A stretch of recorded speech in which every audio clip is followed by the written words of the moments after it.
E aí, galerinha, tudo jóia com vocês? Vamos lá para mais uma aulinha de revisão. Dessa vez vamos começar a trabalhar com um assunto que eu acho que muita gente não fixou bem. Então a oportunidade é agora, porque como é uma videoaula você pode ir e voltar nela, pode pegar o slide, conteúdo dos livros e revisar junto. O assunto, galera, é processos e threads, pessoal. Então, relembrando, né, na última aula a gente viu que as tarefas são a execução das instruções de um programa. Inclusive a gente fez uma analogia com aquela receita de bolo, em que a receita seria o programa, o código estático, e o ato de executar aquela receita seria a tarefa.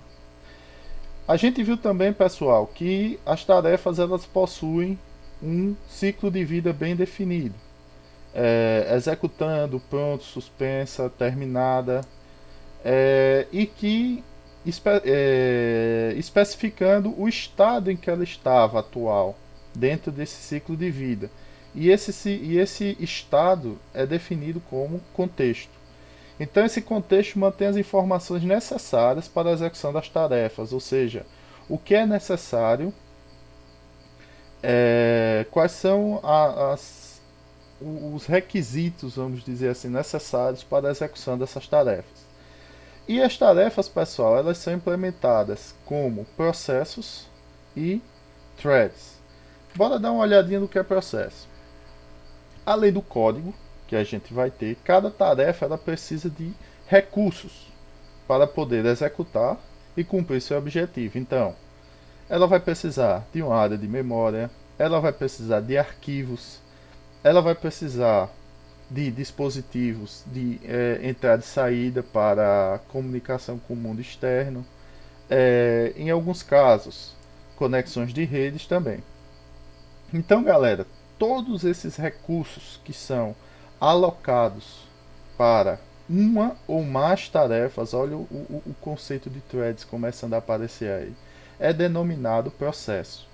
Então, pessoal, o processo ele pode ser visto como um container de recursos que são necessários para a execução de uma ou mais tarefas.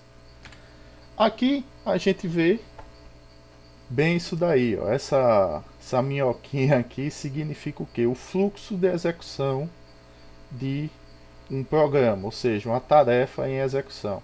Essa tarefa ela precisa de recursos, área de memória, arquivos, conexões, tudo sendo solicitado, obviamente, pelo núcleo, né, pessoal? Aqui a gente está em modo usuário. Então, esses processos aqui eles não têm acesso direto aos recursos computacionais, até porque nem poderia, a gente já viu isso. Nesse processo aqui PA, pessoal, vejam ó, que eu tenho mais de uma tarefa executando aqui em paralelo. Olha só, então aqui a gente já começa a ter uma noçãozinha do que são as threads. Daqui a pouco, aliás, na próxima aula de revisão a gente fala sobre as threads. Então, pessoal, o processo é estruturado da seguinte maneira, olha só. O programa, o códigozinho estático, que quando a gente executa a tarefa, ele é lido, contexto de software, contexto de hardware e o espaço de endereçamento. Bora dar uma olhada em cada um deles. Então, pessoal, o contexto de hardware, ele armazena o conteúdo dos registradores, tanto de propósito geral, como os registradores de controle. Por exemplo, o Program Counter, ou seja, o contador de programa. O que é que esse cara faz, pessoal? Ele armazena a próxima instrução que será executada. Por exemplo, eu vou executar a instrução X, a instrução Y é a próxima. O Program Counter ele vai armazenar a próxima instrução a ser executada. O ponteiro da pilha, a pilha ela vai armazenar, pessoal, variáveis locais, retornos de função e por aí vai. E um conjunto de registradores que mostram como está o programa atualmente, em que condição ele parou, em que parte, se houve algum levantamento de interrupção e por aí vai. Certo, galera? Continuando. Contexto de software, pessoal, ele armazena os recursos e os limites que podem ser utilizados pelo processo. Então, o que é isso daí? As informações do contexto de software podem ser inseridas, olha só, isso aqui é importante, tanto no momento da criação do processo, como elas podem ser alteradas durante a existência desse processo. Por que isso daí ocorre, galera?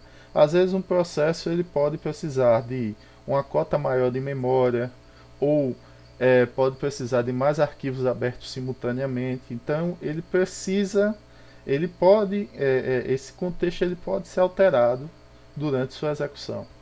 Quais são os grupos relacionados ao contexto de software, pessoal? Identificação, cotas e privilégios. Identificação, pessoal, olha só. Todo processo, quando ele é criado, ele recebe um Process ID, o identificador do processo, que é necessário para que outros processos ou o próprio kernel possa referenciar ele. É interessante como uma medida de controle. Também possui a identificação do processo, olha só, essa identificação do processo ou usuário que criou. Geralmente ele possui os dois, tanto o identificador como o usuário a qual ele pertence ou o usuário que ele se originou. Continuando, cotas aqui são os recursos do sistema que cada processo pode ter. Então, número máximo de arquivos abertos simultaneamente. Obviamente isso pode ser alterado, tamanho máximo de memória, número de operações de entrada e saída, etc. O sistema operacional ele gerencia isso daí. O processo obviamente ele requisita isso, se o sistema permitir, ele vai ter esse acesso. Privilégios, pessoal, define as ações que o... Eita, já fui lá para trás, né? Espera aí, deixa eu voltar aqui.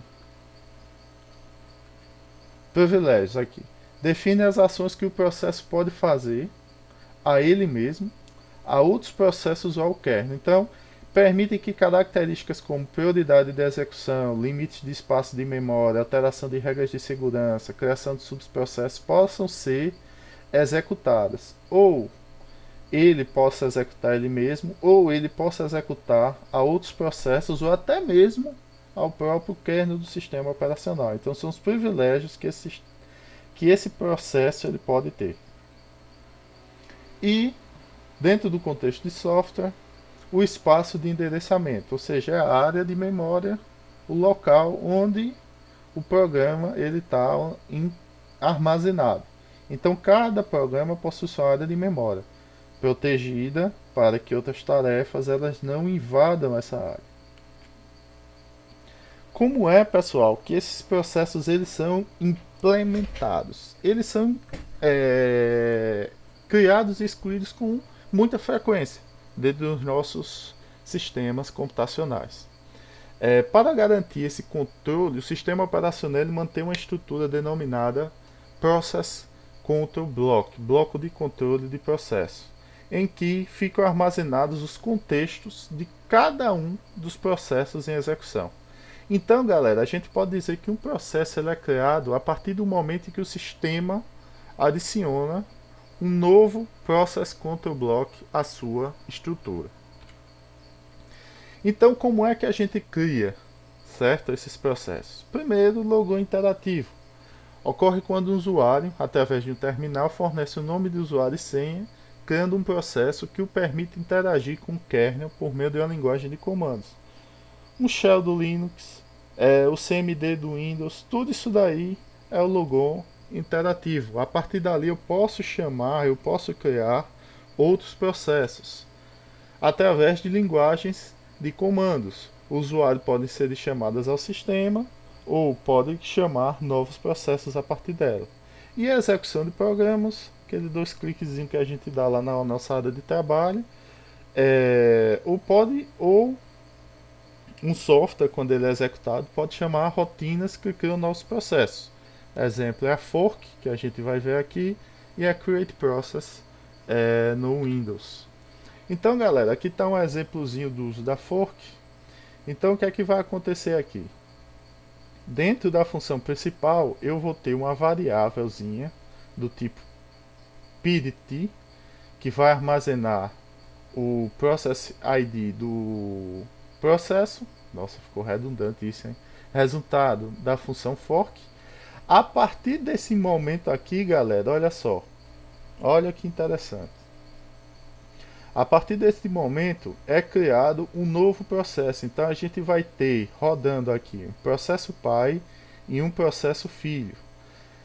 Se o identificador de processo for igual a zero, porque dentro do processo filho o PID é igual a zero. Então a instrução contida aqui dentro desse condicionador, ela vai ser executada somente pelo processo filho. Então aqui, ó, printf PID do filho vai ser, ele vai buscar o PID real, get PID. Caso não, caso ele seja diferente de zero, aí vai ser o processo pai que vai executar, certo? Então ele vai executar esse printf aqui e vai chamar qual é o identificador do processo pai. E aqui essa área é executada pelos dois processos.